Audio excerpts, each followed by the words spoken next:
বাংলাদেশ আর কখনো স্বৈরশাসনের পথে ফিরবে না। দলমত নির্বিশেষে গঠিত ঐক্যমত্যের ভিত্তিতেই দেশের গণতন্ত্র ও সংস্কার কার্যক্রম টেকসইভাবে এগিয়ে যাবে বলে জানিয়েছেন অন্তর্বর্তী সরকারের প্রধান উপদেষ্টা ডক্টর মোহাম্মদ ইউনূস।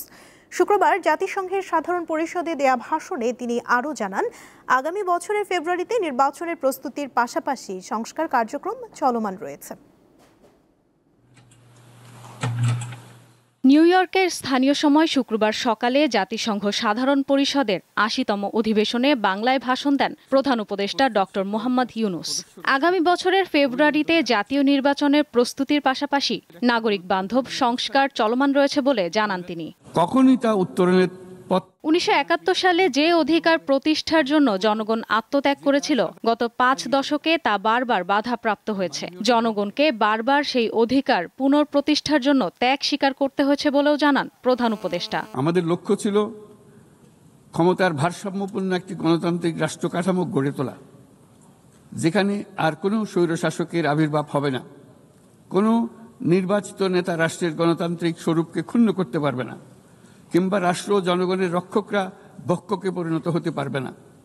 শাসন ব্যবস্থা, বিচার বিভাগ, নির্বাচন ব্যবস্থা, জনপ্রশাসন, আইন শৃঙ্খলা রক্ষা, দুর্নীতি বিরোধী কার্যক্রম, নারী অধিকার সহ সকল জাতীয় গুরুত্বপূর্ণ ক্ষেত্রে প্রয়োজনীয় সংস্কার করার জন্য আমরা 11টি স্বাধীন সংস্কার কমিশন প্রতিষ্ঠা করি। ভেঙে পড়া রাষ্ট্র কাঠামো পুনর্গঠনের চ্যালেঞ্জ নিয়ে ডক্টর ইউনূস বলেন, নির্বাহী আদেশে সংস্কার চালানো সম্ভব হলেও সরকার অন্তর্ভুক্তিমূলক ও টেকসই প্রক্রিয়ার মতো কঠিন পথ বেছে নিয়েছে। এই কারণেই আমরা নিরাপদ, সুশৃঙ্খল। প্রধান উপদেষ্টা বলেন, বাংলাদেশ আর কখনো স্বৈরশাসনের পথে ফিরবে না। দলমত নির্বিশেষে গঠিত ঐক্যমত্যের ভিত্তিতেই দেশের গণতন্ত্র ও সংস্কার কার্যক্রম এগিয়ে যাবে। দায়িত্ব গ্রহণের পর আমরা একে একে আবিষ্কার করি দুর্নীতি ও জনগণের সম্পদ চুরি কি ব্যাপক বিস্তৃতি লাভ করেছিল এবং তার ফলশ্রুতিতে দেশের সামষ্টিক অর্থনীতির অবস্থা কি ভয়ানক, নাজুক ও ভঙ্গুর হয়ে পড়েছিল। আমরা এর অবসান ঘটাচ্ছি, যেন আর কখনোই উন্নয়নকে জনগণের সম্পদ আত্মসাতের অজুহাত হিসেবে ব্যবহার করা না যায়।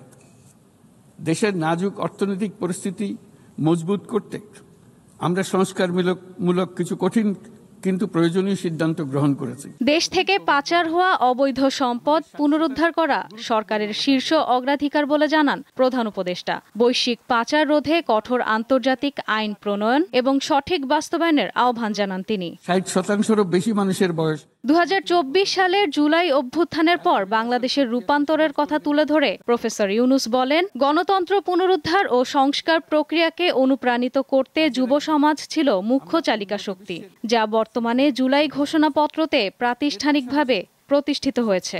বাংলাদেশের তরুণ প্রজন্ম ইতিমধ্যে প্রমাণ করেছে যে তারা সমাজ পরিবর্তনের চালিকা শক্তি।